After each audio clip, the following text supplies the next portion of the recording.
Hello बच्चों, let's read this question. The question says, if rope of lift breaks suddenly, the normal force exerted by the surface of lift will be. A is acceleration of the lift. Option first, m bracket में g plus a. Option second mg. Option third m bracket में g minus a. Option fourth 0. तो हमें बोला गया है कि यदि lift break कर गई, ठीक है, लिफ्ट की जो रोप है वो ब्रेक कर गई, तो जो नॉर्मल फोर्स एक्सर्टेड होगा बाय द लिफ्ट सरफेस, तो वो कितना होगा। ठीक है, तो बात करते हैं हम की कंसेप्ट की यदि बात करें तो क्या की कंसेप्ट होगा। की कंसेप्ट हमारे पास ये रहेगा कि यदि कोई चीज फ्री फॉल करती है, ठीक है, अब जैसे ही रस्सी टूट जाएगी तो फ्री फॉल करेगी, तो फ्री फॉल करने पे जो एक्सेलरेशन होता है वो हमारे पास क्या रहेगा, वो होगा एक्सेलरेशन ड्यू टू ग्रेविटी के इक्वल। ठीक है, in condition of free fall, in condition of free fall acceleration of lift will be equal to G. ठीक है, ये कंसेप्ट होगा पहला।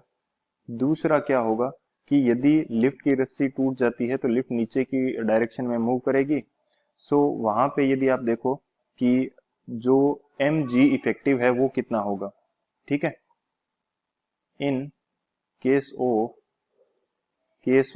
Downward motion, downward motion downward motion के केस में जो जी इफेक्टिव है, क्योंकि हमें एम जी चाहिए होगा, एम जी इफेक्टिव देखेंगे तो उसके लिए जी इफेक्टिव चाहिए, तो वो कितना होगा, वो होता है जी माइनस ए।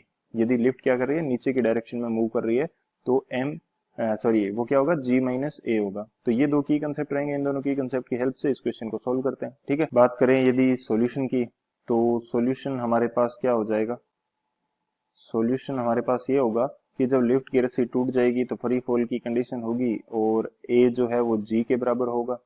तो इस वजह से जी इफेक्टिव जो है वो कितना आएगा, वो आ जाएगा जी माइनस जी, क्योंकि लिफ्ट जो है वो नीचे की तरफ मूव करेगी, तो ये आ जाएगा 0। ठीक है, तो यहां से जो वेट इफेक्टिव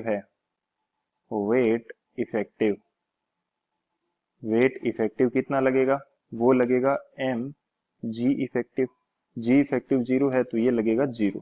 ठीक लगेगा। तो नॉर्मल फोर्स जो है, नॉर्मल फोर्स कब लगता है, नॉर्मल फोर्स तभी लगता है जब आपके पास क्या हो जाए, जब आपके पास जब आपके पास क्या हो जाए, कोई ऑब्जेक्ट की सरफेस पे है, सरफेस के ऊपर यदि वो कोई फोर्स लगाएगी, तभी तो नॉर्मल रिएक्शन फोर्स इसके इक्वल होगा। हमारे पास कंडीशन क्या रहती है कि एन बराबर एम जी आता है।